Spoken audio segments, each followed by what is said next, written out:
पानी पी रहे हैं कि क्या कर रहे हैं ये?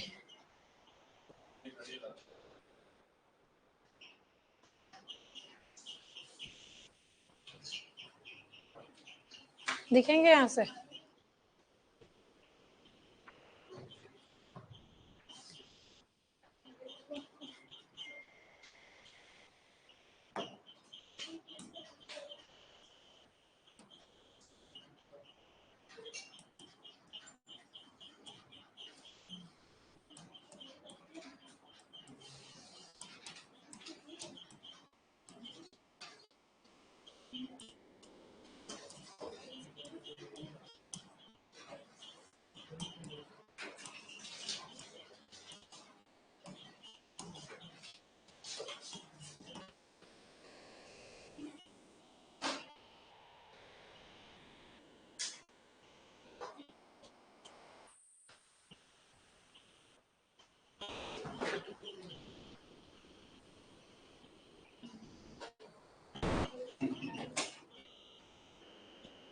मैं ले आई, बुला के आवाज मार सारा ना, बुला के ले आई कर दे। क्या 1 मिनट चुप पर आ जाओ।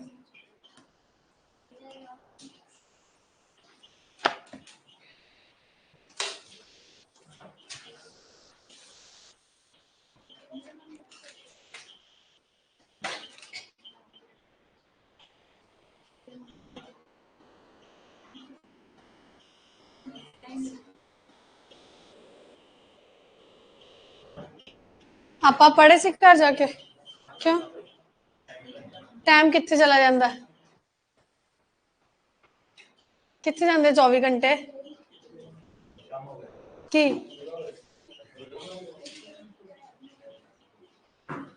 ये टिप्पणी जरूरी है विच की काम हो गया सी? कौन?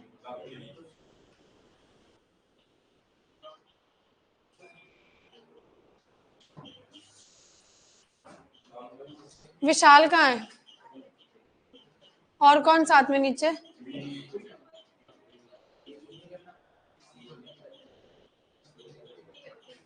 छोड़ो, 2 मिनट कह के गए सी ना, गप्पा नहीं मारनी होंदियां नीचे जाके। आज लास्ट है, 2 मिनट तो बाद अगर 3 भी हुए क्लास च नहीं आन दोगे।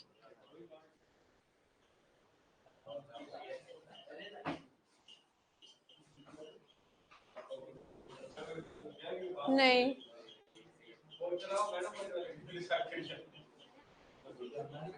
जनानी है तेरी जड़ा तेरे ते शक कर रहा है। कल हमने पढ़ा रूठी बीवी को घर कैसे लाए, यही पढ़ा। बस jokes apart, what have we studied yesterday कि अगर एक शादी है और उसमें कोई भी प्रॉब्लम आ रही है तो हमारे पास 3 जुडिशियल रेमेडीज है, ना कि सिर्फ divorce. 1, when the partner doesn't want to come and has left without reasonable cause, in that scenario ROCR, restitution of conjugal rights. Then otherwise judicial separation for what? कि थोड़ा 6 महीने दूर रह के देखो, absence makes heart grow fonder, right? कि कुछ time दूर रहो, रह के देखो, and then we'll see कि अगर आप साथ नहीं रह सकते तो डाइवोर्स पे जाएंगे। उसके बाद फाइनल स्टेज हमने पढ़ी डाइवोर्स, जिसके हमने बहुत सारे ग्राउंड्स पढ़े। मेन के लिए ग्राउंड्स कम है, विमेन के लिए ग्राउंड्स ज्यादा है। अब नेक्स्ट आता है after divorce what? Do you get maintenance? Will the husband get maintenance or only the wife will get maintenance? किसको मिलेगी? तो हस्बैंड, तुम लोगों ने क्या गुनाह किया? ओ बेचारे थी, कोई सुनता नहीं। तुम लोगों ने क्या ऐसा पाप करा कि तुमको ना मिले? बीवी तुम्हारी आईएएस, तुम बढ़िया चल रहे थे उसके सहारे, अब तुम हो गए बेरोजगार क्योंकि वो चली गई है। अब व्हाट नेक्स्ट? यार वो तुम्हें छोड़ गई है because of your infirmity. You met with an accident unfortunately and you are unable to earn now and now she has left. This is the cause. बहुत जगह ये भी होता है कि अब ये तो ऐसा हो गया, चल नहीं सकता, इसकी तो लातों को ही हो गया, वो हो गया, फलाना ढिमकाना। लेकिन अब what next? How will you eat now? You don't have any ancestral property. तो देखो जो हिंदू मैरिज एक्ट बना था ना 1955, ये सिर्फ माइनर चिल्ड्रन, अनमैरिड डॉटर, अगर लड़का आपके बच्चा है तो वो 18 साल से छोटा होगा तभी मेंटेन होगा। डॉटर अनमैरिड मेंटेन होती है जब तक उसकी शादी नहीं होती। Wife and your aged parents. Hindu marriage act सिर्फ इन्हीं लोगों को मेंटेन करता है। या डिपेंडेंट्स, डिपेंडेंट्स ऐसे जैसे father in law could maintain the daughter in law, but in very rare circumstances, जब या तो एंसेस्ट्रल प्रॉपर्टी है। ये बात मन से निकाल दो, गलत फहमी है ये कि अगर हस्बैंड की डेथ हो गई तो फादर इन लॉ लायबल है। फादर इन लॉ के पास अगर एंसेस्ट्रल प्रॉपर्टी है तो वो लायबल है। हस्बैंड का कोई प्रॉपर्टी का शेयर उसके पास है तो वो लायबल है। फादर इन लॉ अपनी सेल्फ एक्वायर्ड प्रॉपर्टी में से 0% लायबल होता है डॉटर इन लॉ को मेंटेन करने के लिए, अपनी बहू को मेंटेन करने के लिए। So this is a wholesome myth कि कोर्ट जाके तुम वहां पे फादर इन लॉ को भी घड़ीस लेते हो बीच में, ये भी मेंटेन करे, नहीं मिलती maintenance. The only person from whom you can claim a maintenance is your husband and the ancestral property. पुरानी जमीन, जद्दी जायदाद एंड हस्बैंड का जो भी है। फादर इन लॉ खा रहा है, पेंशन ले रहा है, ये कर रहा है, वो सब कुछ तुम्हारी सिरदर्दी नहीं है ना, तुम्हें उसमें से कुछ मिलेगा। It was your husband and husband का क्या था actual income, capacity to earn. Husband से मेंटेनेंस लेनी है तो इट इज वो कितना कमा सकता है, ना कि कितना कमा रहा है। कमा वो 10,000 रहा है, डिग्री उसने मास्टर्स कर रखी है, हमें पता है नॉर्मली 25-30 हजार की जॉब मिलेगी, मेंटेनेंस 30,000 के अकॉर्डिंगली सेट होगी, तुम्हारी एक्चुअल इनकम के अकॉर्डिंग नहीं। हाँ, कोविड जैसा टाइम है तब तुम मेंटेनेंस मांग रहे हो, काम ही नहीं है मार्केट में, अब तुम्हारी कैपेसिटी नहीं होती। ऐसे एक्सटर्नल फैक्टर सारे काउंट किए जाते हैं, राइट। अब बात आई हस्बैंड को मेंटेनेंस कहां मिलेगी, तो हमारी जो सीआरपीसी थी ना उसमें एक प्रोविजन था सेक्शन 125 जो हस्बैंड्स को भी मेंटेन करती थी। अगर हस्बैंड कैपेबल नहीं है अर्न करने के लिए, वो जो कैपेसिटी टू अर्न है वो है ही नहीं हस्बैंड के, और वाइफ की कैपेसिटी नहीं देखनी, वाइफ का क्या देखना है, एक्चुअल अर्निंग, कितना कमा रही है वो, और वो अच्छा कमा रही है तो यस उसमें से आप हस्बैंड को मेंटेन कर सकते हो। Is it clear? Is the part maintenance clear कि कैसे किसको मिलेगी? Hindu marriage act yes your जो हम बोलते हैं पर्सनल लॉ है वो नहीं देता हस्बैंड को मेंटेनेंस, लेकिन सीआरपीसी बीइंग दी यूनिवर्सल कोड सबके लिए बना हुआ है वो आपको प्रोविजन देता है। क्लियर? अब एक टॉपिक और आता है एडॉप्शन। क्या पता है आपको एडॉप्शन के बारे में? Anyone can adopt anyone? फिर only married couples can adopt, unmarried can also adopt. दसो अडॉप्शन तो की समझ आंदा?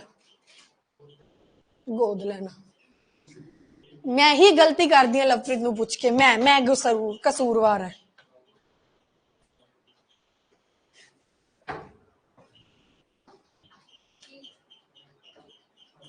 क्या रूल्स हो सकते हैं अडॉप्शन के? How adoption is done in India?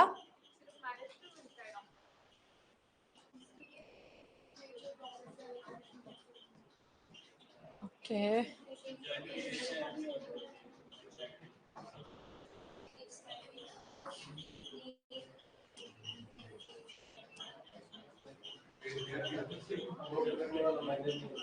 Very nice. Naveen ने एक पॉइंट बताया, बिल्कुल सही, अडॉप्ट करने वाला माइनर नहीं होना चाहिए, बिल्कुल सही है।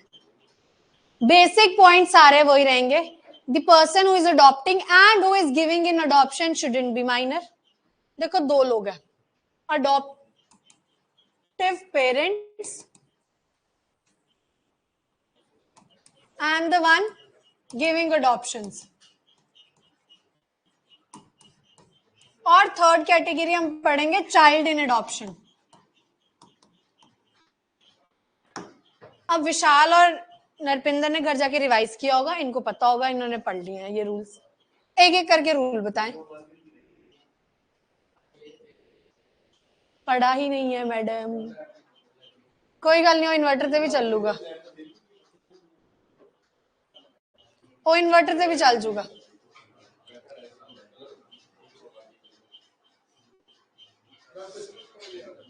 कुछ कुछ ही बता दो। हाँ, एक कामदिगल याद रहेगी।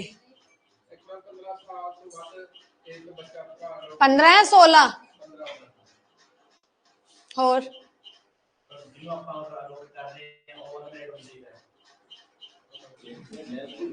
हाँ करेक्ट है।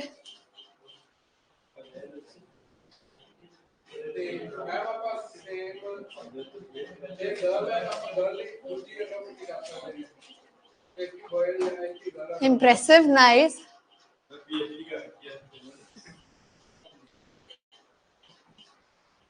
एक मिनट चल जाए स्क्रीन।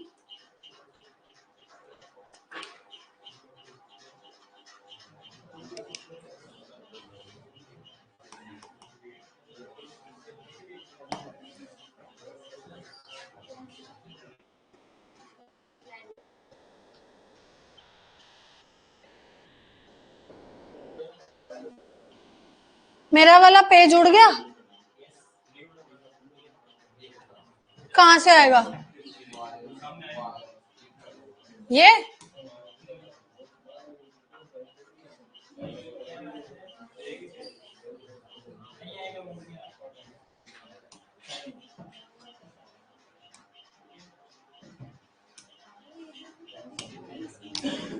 चलो, नंबर 1 थिंग अडॉप्शन की जो है वो क्या है, कोई भी इस पूरी कैटेगरी में माइनर नहीं होना चाहिए except for the adoptive child.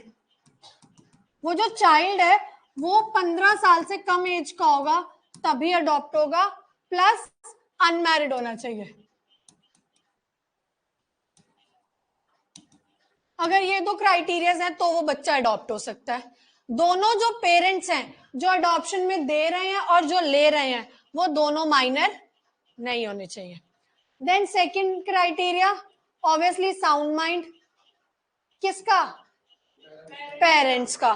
Thirdly adoption में जो दे रहा है या ले रहा है वो या तो मदर फादर होंगे या third person guardian. If mother father नहीं है तो जो गार्डियन, लीगल गार्डियन, चाहे विल से अपॉइंट किया हो या फिर चाहे कोर्ट ने अपॉइंट किया, जो एक प्रॉपर गार्डियन। क्या?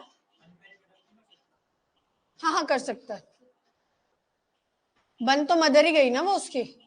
अगर हम अडॉप्ट कर रहे हैं मदर फादर का भी मतलब, तो वो पहले पेरेंट्स नहीं है ना, they are about to become the mother father. तो मैं चाइल्ड के पर्सपेक्टिव से चलता है अडॉप्शन का लॉ, ठीक है। तो अनमैरिड भी कर सकता है, लेकिन एक बात ध्यान रखना। अच्छा, मैं यहाँ बता रही थी कि इट इज ईदर मदर और फादर और द लीगल गार्जियन जो अडॉप्ट कर सकते हैं और यहाँ अडॉप्शन में दे सकते हैं। Next, consent of both the parties. Both age in, अगर अडॉप्शन में मदर ले रही है तो उसको अपने हस्बैंड की कंसेंट जरूरी है। अगर अडॉप्शन में जेंट्स ले रहा है तो उसको अपनी वाइफ की कंसेंट जरूरी है। सेम गोज जब बच्चा अडॉप्शन में दे रहे हैं, फादर दे रहा है तो मदर की कंसेंट भी होनी चाहिए, मदर दे रही है तो फादर की कंसेंट होनी चाहिए। मतलब हस्बैंड वाइफ मिलके अडॉप्ट कर रहे हैं, मिलके अडॉप्शन में दे रहे हैं। It's not the decision of one person. लेकिन अगर कोई ऐसा सिनेरियो है जिसमें दे आर डाइवोर्स्ड या फिर बच्चे की पूरी कस्टडी एक पर्सन को दे रखी है, दूसरे को बोला तुमने बच्चे से मिलना भी नहीं है, तुम्हारे ही कारण बच्चे पे गलत इफेक्ट पड़ रहा था, तो कोर्ट ने बाउंड कर दिया कि आप नहीं मिलोगे। उस सिनेरियो में the only person who is having the custody, all the legal rights of a child, वो कंसेंट दे सकता है। अब उसको जाके दूसरे से राइट्स लेने की जरूरत नहीं है, कंसेंट। ये तो थे कुछ बेसिक रूल्स। अब जो दूसरे रूल याद रखने, दैट इज नेक्स्ट इज, अगर you have a girl child already you can't adopt another girl.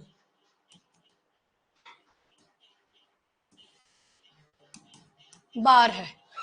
Same goes with the boy, अगर पहले से घर में लड़का है तो दूसरा लड़का अडॉप्ट नहीं कर सकते। घर पे लड़की है you can adopt a male child, घर पे लड़का है you can adopt a female child. Clear? Same gender का बच्चा अडॉप्ट नहीं होगा जो ऑलरेडी घर पे है, और एक गर्ल लड़की अडॉप्शन में ले तो दूसरी भी नहीं ले सकते, एक जैसा एक ही बच्चा रखना है, ठीक है। Then next, adoptive parent. क्या हो गया?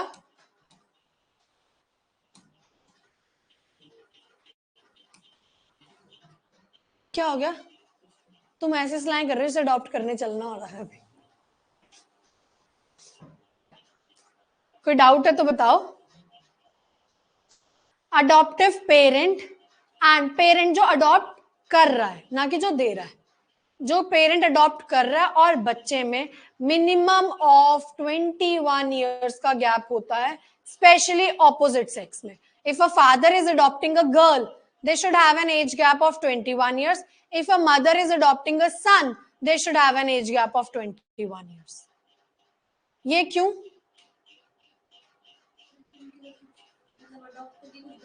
हाँ, यस. अडॉप्शन के बाद अगर आप में 2 साल का गैप है, 3 साल का गैप है, चांसेस कुड बी कि कोई और तरह की फीलिंग्स जनरेट ना हो. It should be a mother father, mother child और फादर चाइल्ड रिलेशन. तो हमने एज गैप इतना डाल दिया कि कोई स्कोप ही ना रहे. Clear? Are the rules clear of adoption? अगर ये सारे रूल्स फॉलो हो रहे हैं, only then an adoption will be a valid adoption. Is it clear? तुम्हें मेंटेनेंस वाला पार्ट क्लियर हुआ? तुमने वो नहीं किया हुआ था? अब मैं आती हूँ तुम्हारी बुक में बताती हूँ कहाँ है, वहां से जो एक्स्ट्रा पॉइंट्स है वो, फिर तुम वो वाला रिवाइज करना. करते तो हो नहीं और रिवाइज.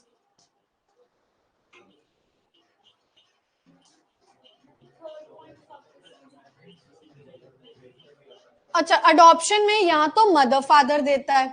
अगर मदर फादर नहीं देते, देखो क्या होता है, अगर मदर फादर विल लिखते हैं विल कि मेरी प्रॉपर्टी इसको जाएगी, उसको जाएगी, जो भी वसीयत, तो क्या होता है, हम उसको इंटरस्टेट गार्डियन भी बोलते हैं. जैसे क्या होता है, जब डेथ होने लगती है या फिर आपने से पहले विल लिखी है और मुझे पता है मैं बीमार हूं, नहीं भी पता, तो पेरेंट्स जो सेंसिबल है वो एक लिख के जाते हैं कि हमारे बाद हमारे बच्चे की कस्टडी इसको देना. क्योंकि जैसे क्या होता है, यूजुअली दादे वाली फैमिली तुम्हारी पैटर्नल साइड ज्यादा हक जताने लग जाती है कि नहीं हमारा पोता है, ये वो है. लेकिन वो बच्चा after mother father is more connected to the masi, मान लो. तो अगर पेरेंट्स लिख जाएं कि हमारे बाद ये पर्सन इसका लीगल गार्डियन रहेगा, इसके सब अच्छा बुरा वो देखेगा, इसकी सारी प्रॉपर्टी वो हेल्ड करेगा, तो उसको हम बोलते हैं लीगल गार्डियन. तो अगर मदर फादर नहीं है तो then the third person who will be giving in adoption would be that legal guardian. अब कई बार क्या होता है, पेरेंट्स नहीं लिख के गए, अब व्हाट नेक्स्ट? बच्चा खुद अपना गार्डियन चुन नहीं सकता बिकॉज वो छोटा 18 से. बड़ा होगा तो उसको गार्डियन की जरूरत ही नहीं, 18 प्लस वाले को गार्डियन नहीं चाहिए, तुम खुद मालिक हो अपनी मर्जी के. फिर कोर्ट अपॉइंट करता है. ठीक है, हमारे पास ना यूजुअली 2 टर्म्स चलती हैं लॉ में. एक तो देखो होता है guardian appointed by will, that is interstate guardian जो विल से अपॉइंट हो गया.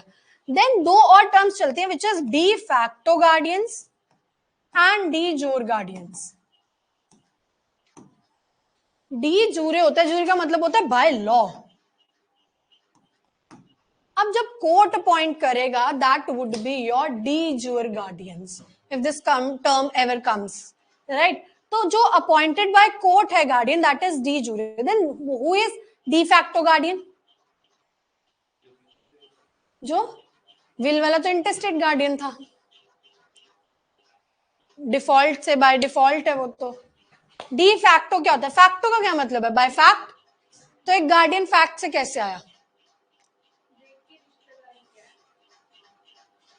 सपोजिटली क्या होता है, अनफॉर्चुनेटली एक पर्सन एक्स है, उसके पेरेंट्स की डेथ हो जाती है, एंड देन नेबर में एक अंकल आंटी रहते हैं, वो उस बच्चे को घर ले जाते हैं, खाना वाना खिलाते हैं, उसका स्कूल में जहाँ जाता है टिफिन वगैरह भेजते हैं, सब ध्यान रखते हैं उसकी हर एक चीज का. फिर इवेंचुअली क्या करते हैं कि वो जो उसका घर है उसको लॉक करके चाबी अपने पास रख लेते हैं, क्योंकि दे डोंट वांट कोई आके कब्जा कर ले घर पे. टाइम टू टाइम उस घर का ध्यान रख रहे हैं, देख रहे हैं, सब साफ सफाई, ये सब कुछ है. क्या उन्हें किसी ने कहा? क्या उन्हें कोई लालच है, उन्होंने घर बेच दिया, पैसे जेब में डाल लिए? तो क्या हुआ? This was out of love and affection, कि तुम्हारे वो नेबर थे इतने सालों से, they are concern, they are love. तो इसमें किसी ने अपॉइंट किया? क्या वो विल से अपॉइंटेड थे? क्या वो कोर्ट ने अपॉइंट किए? अपने आप बाय चांस नीड सर्कमस्टांसेस खुद से हो गए अपॉइंट.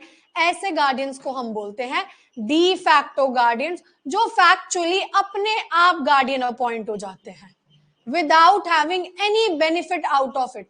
अब जब वो पर्सन गार्डियन है तो वो कल को तुम दादा दादी आ गए, ये तो घर हमें चाहिए, पोता हमें दे दो, ये कर दो, वो कर दो, और उनको पता है कि सारी जिंदगी तो दादा दादी आके नहीं बैठे, अलग रह रहे थे मदर फादर और ये चाइल्ड, कभी आए नहीं, वो उन्होंने घर से निकाल दिया। अब जब दिख रहा है there is so much of property left behind and the child is there, कि जिसको सब मिलेगा, बच्चा रखेंगे तो तुम्हें सब मिलेगा ना इवेंचुअली, तो तुम आ गए हो, तो वो जो डी फैक्टो गार्डियन है कोर्ट जाएंगे, सारी बातें प्रूव कर देंगे, बच्चे का बयान ले सकते हैं। वैसे माइनर का बयान इतना वैलिड नहीं होता, लेकिन आजकल क्या करते हैं, 7 साल से छोटे का पूरा डोली इनका पैक्स होता है, बिल्कुल ही जीरो। 7 से 12 मेंटल स्टेट, 12 के बाद तो हम तुम्हारी मेंटेलिटी पे जज करते हैं कि इधर you are a sensible person to जज और नॉट। अब जैसे पहले क्या होता था, इसका भी एक रीजन बताती हूँ। रेप के केसेस में 17-17 साल के लड़के रेप कर रहे हैं, एंड देन व्हाट दे से, हम माइनर है। अगर तुम्हें ये पता है रेप करना कैसे है, how a sexual intercourse is to be done, what those parts are meant for, या सब कुछ, तो तुम दिमाग से बच्चे कैसे हो? तुम्हें दी किसी ने ये नॉलेज? ये भी तुम्हें यार ये तो बहुत दिमाग चल रहा है तुम्हारा, then how you are minor? तो अब no matter what age you have, it is the mental capacity which is to be seen. There are so many rapists जिनको as a major treat किया जाता है 17-17, 16-16 साल वालों को, राइट? तो यही सीन होता है कि बयान में भी यही होता है, विल सी कि तुम्हारी मेंटल कैपेसिटी क्या है टू एनालाइज थिंग। तो अब वो जो डी फैक्टो पेरेंट्स है वो जाएंगे, वो बोलेंगे हम प्रॉपर्टी का 6 महीने से ध्यान रख रहे हैं, हमारा तो कोई इंटरेस्ट नहीं है इसमें, अब हम कोर्ट अलाउ करें तो उसको किराए पे चढ़ा देते हैं, ताकि वो जो पैसे आएंगे वो हम बच्चे पे लगा देंगे। Is it clear? तो ऐसे गार्डियंस को क्या बोलते हैं हम? डी फैक्टो, फैक्चुअली अपने आप, automatically, nobody has said, nobody has asked. इसमें एज गैप नहीं होता।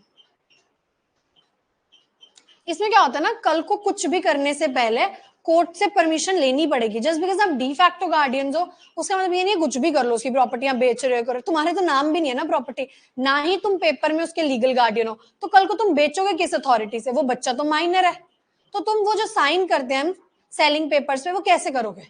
Under which authority you will sign? कोई भी अथॉरिटी नहीं है ना, तो फिर ऑटोमेटिकली तुम्हें कोर्ट की परमिशन की जरूरत पड़ गई। अब क्या होता है, once court appoint you as a de facto guardian, allow कर देता है, तो अब तुम जब साइन करोगे तो you have the capacity as a minor का guardian for the welfare of child, तुम कर सकते हो। पर हर बार जो भी बेचोगे करोगे वेलफेयर ऑफ माइनर के लिए परमिशन ऑफ कोर्ट लेनी पड़ती है, अगर तुम मदर फादर नहीं हो तो, क्योंकि बगाना बंदा नियत कभी भी बिगड़ सकती है, ये माना जाता है, लाइक अनजान आदमी ही हो इसलिए। Is it clear? कोई doubt? Any doubt in marriage? हमने अब इसमें अडॉप्शन और मेंटेनेंस एक एक्ट है और हिंदू मैरिज एक्ट एक एक्ट है, तो दोनों कवर कर लिए, ठीक है? कोई डाउट? सक्सेशन का हमने थोड़ा बहुत पढ़ा था ना, कि 4 वाला, या प्रॉपर नहीं पढ़ा, वो ऐसी वर्बली बताया था मैंने।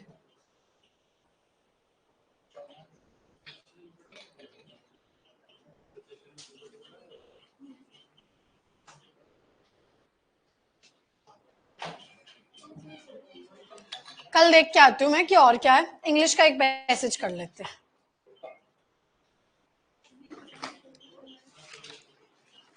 मेरे को बात बताओ, फोर्ट रजवाड़ा वाले किसी को जानते हैं क्लास में? कोई जानकार है तुम्हारा उनसे रिलेटेड?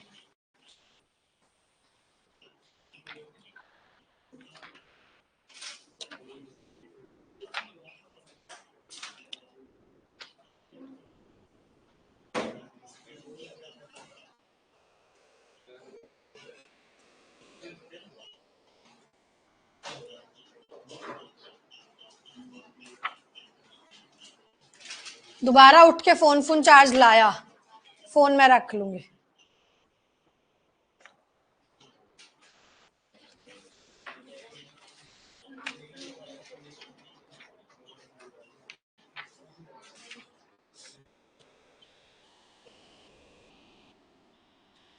मॉक टेस्ट 6 पैसेज 1 पे आ जाओ, start doing it. You guys have 43 हो, 53 पे timer will stop, 10 minutes. Mock test 6 passage 1।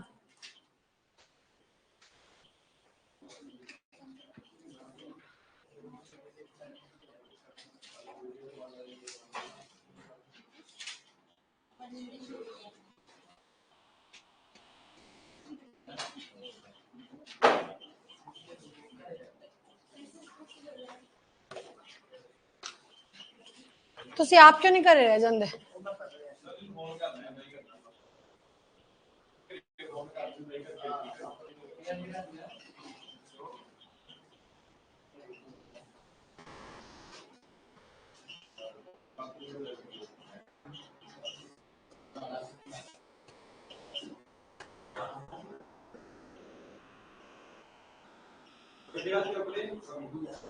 पहला मॉक 6 ਦਾ पहला